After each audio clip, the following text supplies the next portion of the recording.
All right, guys, so I'm a little sweaty and wet. It's raining real bad here, but I'm actually going to work on finishing up the cage. All I've got to do is the door bars and then the diagonal down bars from the main hoop over to the center of the car. I got some junk, like PVC conduit type thing. It's probably some plastic that I don't know the name of, but anyways, I heated it up and bent it to kind of give a rough idea of what I wanted, because I'm a big guy and there's not much space in that door over there, which actually fitted it over to there, to that door. I'll show you real quick. I'm working on the passenger side because, well, mostly because the floor's clean and it's easier to get in and out of, being that there's no seat there.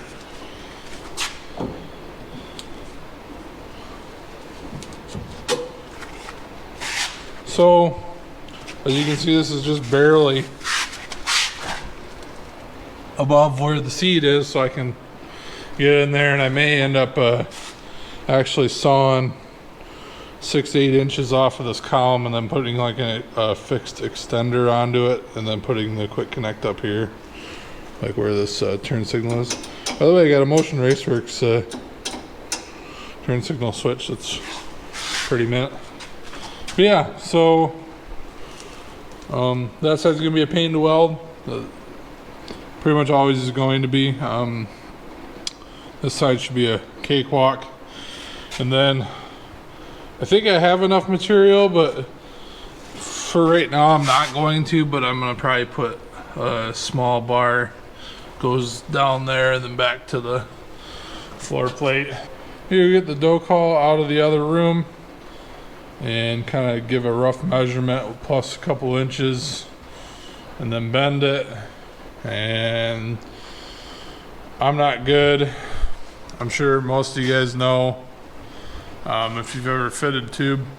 I'm not super good at the whole tube fitting thing, so I'm gonna struggle with it. I'm not gonna film a whole lot of it, but I'll probably have to fit the tube probably at least a good 2 hours to get it to fit where I want it, and then I'll have to replicate left to right. I'm gonna do the passenger side first, so that if I screw up, it'll be on that side. Then I get another chance at it, but I don't really have that much tube left because I screwed up on the one A-pillar bar. The one over there that runs along. I screwed up on that one like 3 times, 2 times, and the third one was good.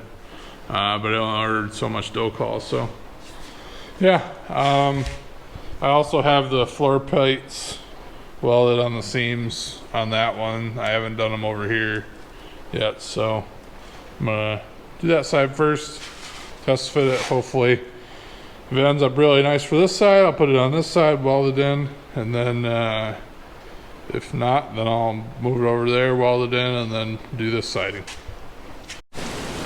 Alright, sorry again about the background noise. As you can see outside, it's raining really bad. So I found this piece I didn't even remember having. I only thought I had a full stick left. It's probably 10 foot long. I'm gonna go ahead and bend the door bar out of this, and then hopefully I've got enough left off that I can do that diagonal bar for the main hoop. But I'm just gonna eyeball the first one.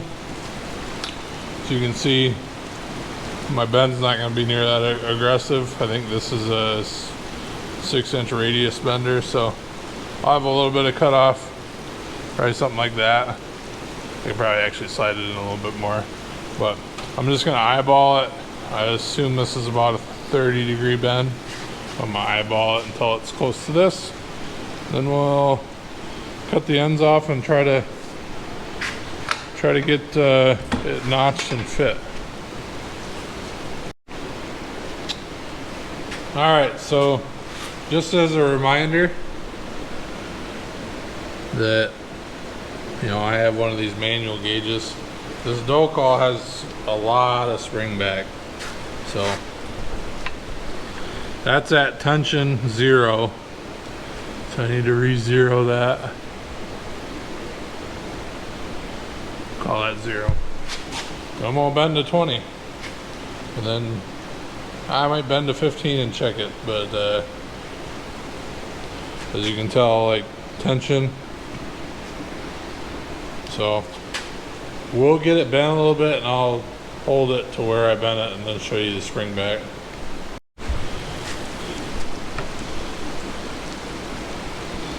Alright, so as I said, we're just eyeballing this.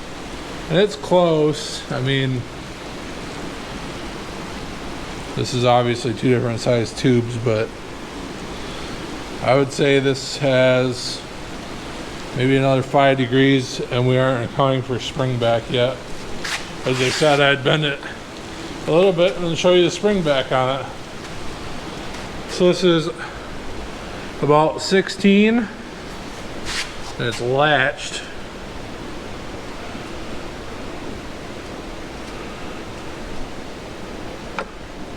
So that's at tension. It's probably 12 and a half, 13 degrees. So 3 degrees of spring back. So we're gonna go to about 20 and then see. Now we might actually stop a little bit before that. We'll go to 18 and then check it. So I overbent it a little bit. I'm gonna go ahead and cut off a little extra. This was about 18 degrees. I bent it to 20 just for a good even number, and then I wrote it down over there on my whiteboard. I'm gonna start notching these and we'll try to get it fitted in the car. Alright, so this is before notching anything. As you can see, this is riding up pretty high. The reason why I went with 20 degrees is if I ever do want to go and do a 2-door conversion on this car, the armrests on the 2 doors are a little bit longer, so this will go down and clear it. I left myself quite a bit of room here. Obviously that end's gonna go down, so, and I've got to notch that end as well back here. I don't know how much of it you can see. I'm just kind of freestyling the camera, but after I notch it, I'll set it on that side so you guys can see where it sits with the seat and everything. Kind of rethought my plan. I had bent this and was checking it. I checked it over there, and I think it's because I have tape and stuff on the bottom, but it doesn't fit exactly. It's like 1/8 of an inch different height, so I mean that could be because the cage isn't like completely symmetrical, but you'll have that. So I just figured I got enough. If I screw up the other one over there, then I've got enough material that I can redo it once. So honestly, on this, I don't want to brag myself up too much, but this is probably the best fitment I've ever done. But it was quite a bit of just like an hour and a half of just go test fit it, go, you know, shove it on there, go grind a little bit, walk back over. My grinder's over there. Go, you know, walk it back over here, walk it over there, walk it over here, walk it over there. You know the deal. And both ends are fit up. It's really good fit up. I don't have a light on me, but yeah. So the door bar is fitted. I got to drill a hole for the the vent for when you weld it. I got to mark that out. I got to prep the tube. Something really nice about this docol is it really does weld. It's probably one of the easiest things to weld in DC that I've ever welded. And I wish I had a light, but you can see that it's clearing the armrest. Goes up, mounts the same in the same cluster as this crossover harness bar. Like I said, eventually I'd like to run a link between that and the bend just to make it stronger, but for right now I'm gonna set it over here and check myself to make sure that it passes between my elbow and my shoulder.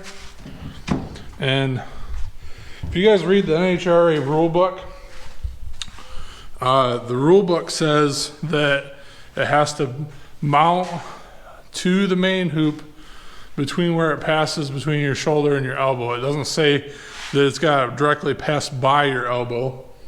And I confirmed that with my local regional tech guy. So he says he likes to see it go at least above the elbow. So I'm gonna check that, which I probably should have done that way earlier than this. But yeah, you'll have that. So I'm gonna check that. I know it's well between where my shoulder is because, you know, the cage, I got it marked on the cage where my shoulder is, and it's basically my shoulder. My shoulder is above where that paint starts to go away. So like right where that line is, that body line on the inside is. So the bar is gonna mount down here, and I'll get in and off camera and make sure, but I just want to make sure and get everything fitted, and I'll show you guys when it's tacked in. Just got finished up welding the door bar and the diagonal bar in. I'll show you guys what it looks like. Don't mind the mess, but the welds didn't turn out too bad. Like I said before, docol is probably one of the best metals that I've welded on DC current anyways.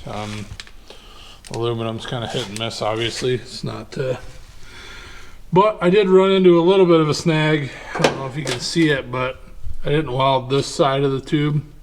So I've got a number 9 super stubby gas lens kit coming for a TIG torch. And I'm hoping I can get in there and weld it. But yeah, other than that, I planned it out. As you can see, this diagonal bar is a little bit forward, but I planned that for a reason. Where my seat is, I'll be able to, you know, have my other plate on this side. That's kind of hot actually, and mount my seat belt bracket right off of here rather than, you know, rather than making a different mount or mounting it to tin basically. So I'll have seat belt bracket on this box, seat belt bracket over there for the other side.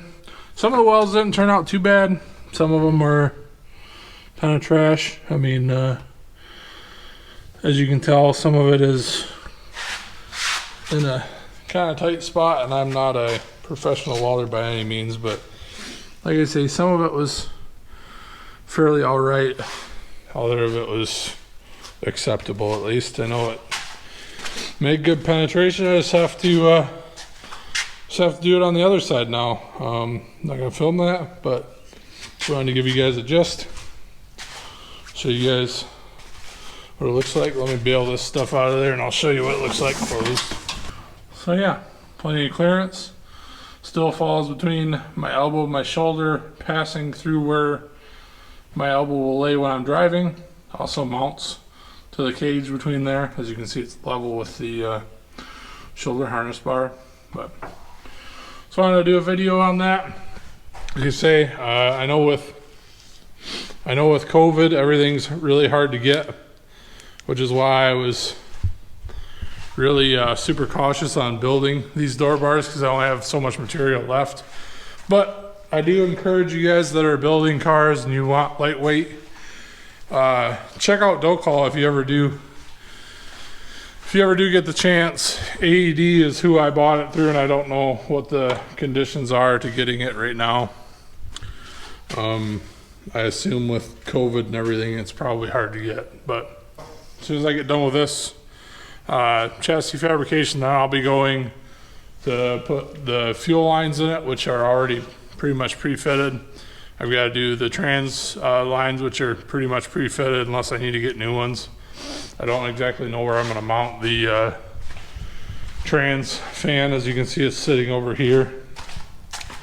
Honestly, I'm considering mounting it here, kind of facing diagonal this way, and then punching a bunch of holes in the trunk so that it can blow out. So suck air from the bottom of the car and blow out. Last year I just had it facing, I think, downward, but I don't know how good that's gonna work. I don't know. I feel like it would pick up at least moving air off the bottom of the car if it's mounted at a slant like this, and then push it out the back of the car where there's pretty much dead air, but I could be wrong. It's gonna be trial and error. I don't really have any reservations of destroying the trunk. As you can see, I've already notched it, so eventually want to get a fiberglass one after I figure out what I'm gonna do here. So all right, I'll see you guys on the next one. Thank you for watching.